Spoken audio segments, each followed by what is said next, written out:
고린도전서 8장 7절에서 13절 말씀입니다. 같이 읽겠습니다. 그러나 이 지식은 모든 사람에게 있는 것은 아니므로 어떤 이들은 지금까지 우상에 대한 습관이 있어 우상의 재물을 알고 먹는 거로 그들의 양심이 약하여지고 더러워지느니라.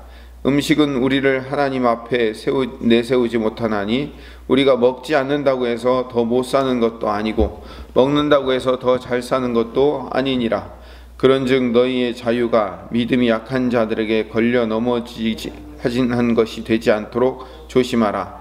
지식이 있는 내가 우상의 집에 앉아 먹는 것을 누구든지 보면 그 믿음이 약한 자들의 양심이 담력을 얻어 우상의 재물을 먹게 되지 않겠느냐. 그러면 내 지식으로 그 믿음이 약한 자가 멸망하나니 그는 그리스도께서 위하여 죽으신 형제라. 이같이 너희가 형제에게 죄를 지어 그 약한 양심을 상하게 하는 것이 곧 그리스도에게 죄를 짓는 것이니라. 그러므로 만일 음식이 내 형제를 실족하게 한다면 나는 영원히 고기를 먹지 아니하여 내 형제를 실족하지 않게 하리라. 아멘. 어제에 이어서 계속된 말씀을 하고 있습니다. 8절에 보면 사도 바울이 우상 제물을 먹는 문제에 대해서 구체적인 예를 들고 있습니다. 8절 9절 음식은 우리를 하나님 앞에 내세우지 못하나니 우리가 먹지 않았다고 해서 더 못 사는 것도 아니고 먹는다고 해서 더 잘 사는 것도 아니니라. 그런즉 너희의 자유가 믿음이 약한 자들에게 걸려 넘어지게 하는 것이 되지 않도록 조심하라 라고 분명히 말하고 있습니다. 우상에게 바친 음식을 자유롭게 먹을 수 있는 지식이 있어요. 나는 괜찮아. 우상이야 원래 없는 건데 뭐 라고 생각하는 그 정당한 지식, 그 지식이 있기 때문에 내가 우상에게 바친 제물을 자유롭게 먹는다고 다 좋은 게 아니라는 거죠. 믿음이 없어서 난 양심이 찔릴 것 같아서 난 믿음이 없어서 난 우상에 바친 제물 그런 거 함부로 못 먹겠어 라고 이야기한다고 해서 나는 믿음이 없어서 저런 거 못 먹는데 나는 못난 거 아닌가 라고 생각할 이유도 없는 겁니다. 고린도전서 6장 12절에 우리가 봤던 얘기입니다. 모든 것이 내게 가하나 다 유익한 것이 아니요 모든 것이 내게 가하나 내가 무엇에든지 얽매이지 아니하리라 라고 사도 바울이 미리 얘기했습니다.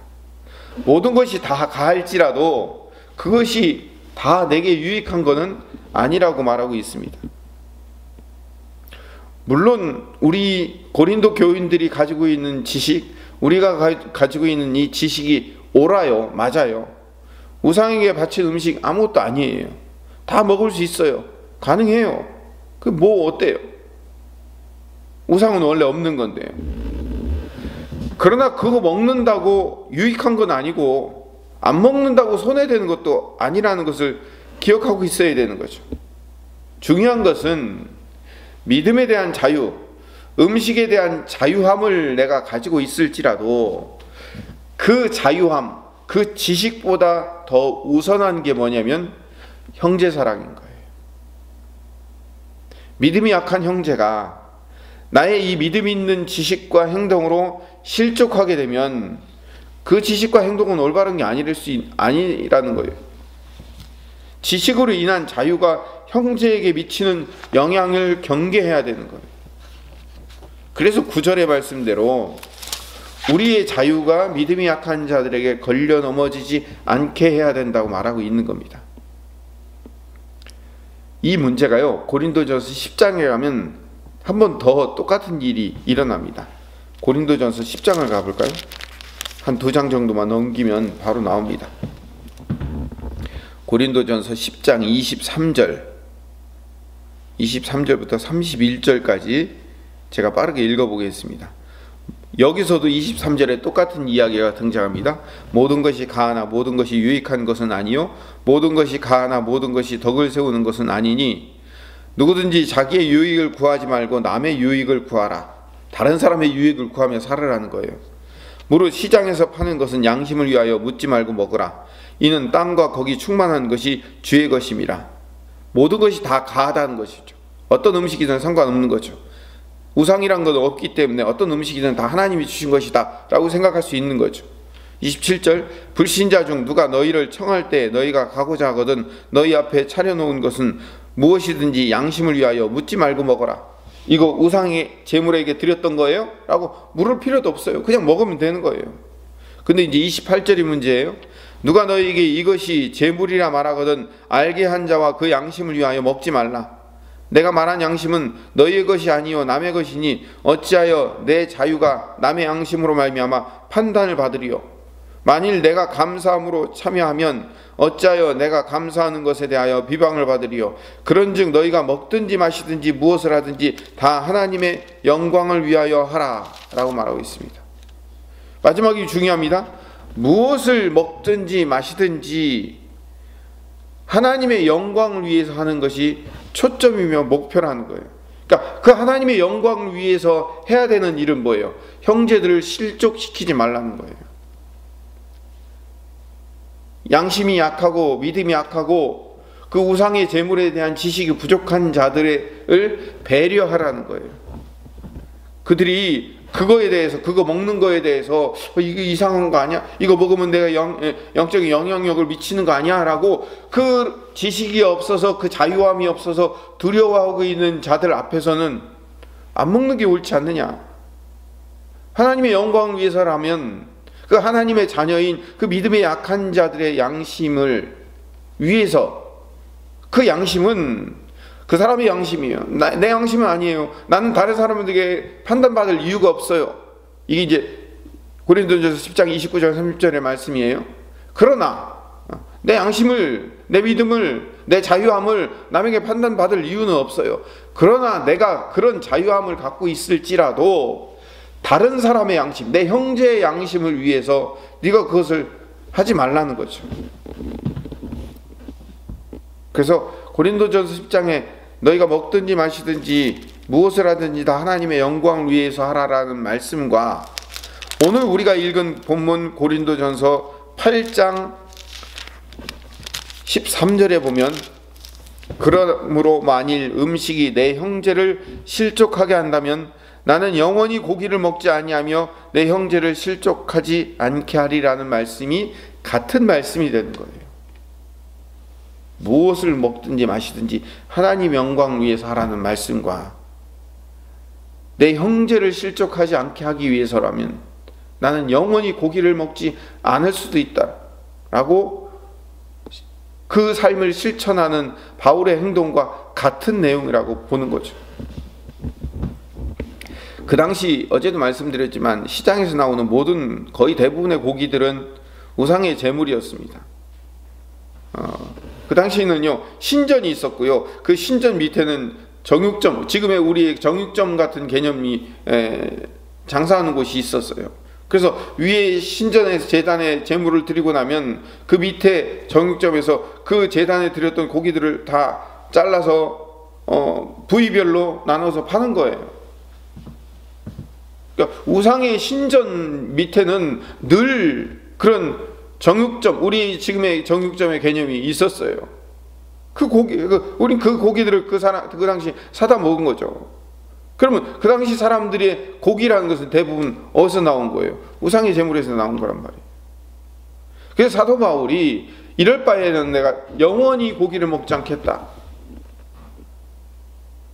라고 말할 만큼 형제의 마음을 다치게 하고 그 형제가 가지고 있는 그 양심을 실족하게 만드는 일을 막으려 하는 형제 사랑이 있었던 거죠. 그래서 어떤 고기가 나오든지 양심을 위해서 묻지 말고 그냥 먹으면 되는 거예요. 그게 고린도전서 10장의 이야기죠. 다시 말씀드리면 핵심은 믿음이 연약한 자를 실망시키거나 실족시키지 말아야 한다는 거죠. 그런 차원에서 우리가 이제 기독교, 한국 기독교회에서 큰 문제로 부각되고 있는 이제 술과 담배의 문제도 마찬가지입니다. 성경에는 먹고 마시지 말라라는 이야기는 없습니다. 성경에는 술 취하지 말라라는 말만 나와 있습니다. 뭐 여러 가지 뭐 고증하는 사람들이나 학자들의 말에 따르면 예수님께서도 물을 포도주로 만드시고, 그리고 예수님이 그 최후의 만찬이나 이런 데서 먹었던 그 떡과 포도주에, 그 포도주는 다 알코올 발효가 되어 있는 그런 음료로서의 술이었다는 사실은 우리가 다 익히 알고 있는 것들입니다. 그런데 우리나라에 처음 기독교가 전파되면서 우리나라의 그 당시 1800년 말부터 1900년대 초에 우리나라의 사회가 술과 담배와 그리고 노름, 이 세 가지 때문에 이 한국 사회 전체가 망해가고 있었던 그런 시절이었어요. 그래서 선교사들이 와가지고 정말 그리스도인으로서 살려면 이 세 가지를 다 끊어야 된다라고 이야기해서 그 선교사들이 이 세 가지를 교회에서 절대로 하지 못하도록 막았어요. 그 전통이 지금까지 이어져 내려오는 겁니다. 미국의 어떤 교파들이나 이런 교파들은 거기에 대해서 지금도 자유롭게 하든지 안 하든지 아무런 상관이 없도록 하는 그런 세계 교회 교파들이 많이 있습니다만, 한국 교회가 특히 그렇게 된 것은 선교사들의 전통에 의해서 한국의 실정에 따라 그런 기독교적 역사가 지금까지 이어져 내려오게 되는 겁니다. 그렇기 때문에 중요한 것은 지금 우리가 알고 있는 한국 기독교의 기독교인들은 술을 먹지 말아야 된다, 담배를 피지 말아야 된다, 노름을 하지 말아야 된다에 대한 그 기본 개념을 갖고 있었던 거예요. 그렇기 때문에, 그런 기본 개념을 갖고 있기 때문에 나는 자유로워요. 나는 자유로워가지고 뭐 먹어도 되고 마셔도 되고 뭘 해도 뭐 그것은 내 양심이고 내 자유인데 뭐라고 상관하시는 분이라면 뭐 하셔도 그것이 죄가 될 수는 없죠. 그러나 그 일로 말미암아 그것을 보고 있는 저 사람 교회 집사인데, 저 사람 교회 권사인데, 장로인데, 저 사람 목사인데, 그런데 제가 자유롭게 술을 마시고 담배를 피고 노름을 하고 하는 모습들을 보여줬을 때 주변에 있는 사람들이 저 사람 왜 저런데? 라고 손가락질하는 것을 막기 위해서라면, 그들의 양심을 위해서 내가 평생 술과 담배와 노름을 하지 않겠다고 약속할 수 있는 겁니다. 그 양심을 위해서 그런 거예요. 이렇게 적용할 수 있는 거죠. 다시 오늘 본문 11절로 돌아갑시다. 그러면 내 지식으로 그 믿음이 약한 자가 멸망하나니 그는 그리스도께서 위하여 죽으신 형제라. 믿음이 약한 그 사람이 실족하지 않도록, 실망하지 않도록, 그 믿음에 대한 자유로 말미암아 문제가 생기지 않도록 우리가 그들을 배려해 줄 필요가 있다는 거예요. 12절 말씀을 봅시다.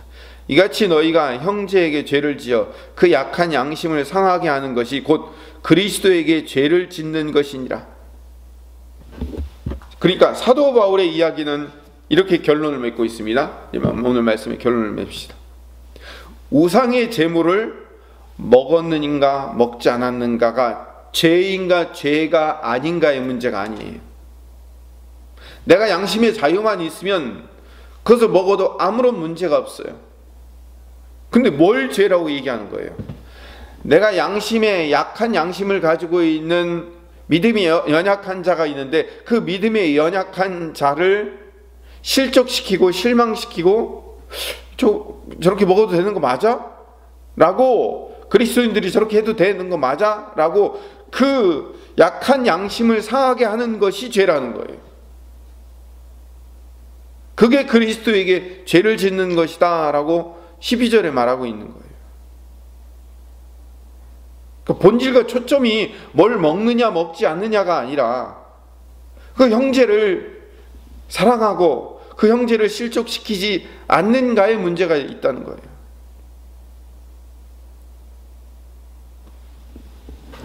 실제로 있었던 일입니다. 저희는 요즘 코로나 때문에 성만찬을 못하고 있지만 성만찬을 한 달에 한 번씩 하는 교회가 있었어요. 근데 그 교회에 세 가족이 한 분 오셨어요.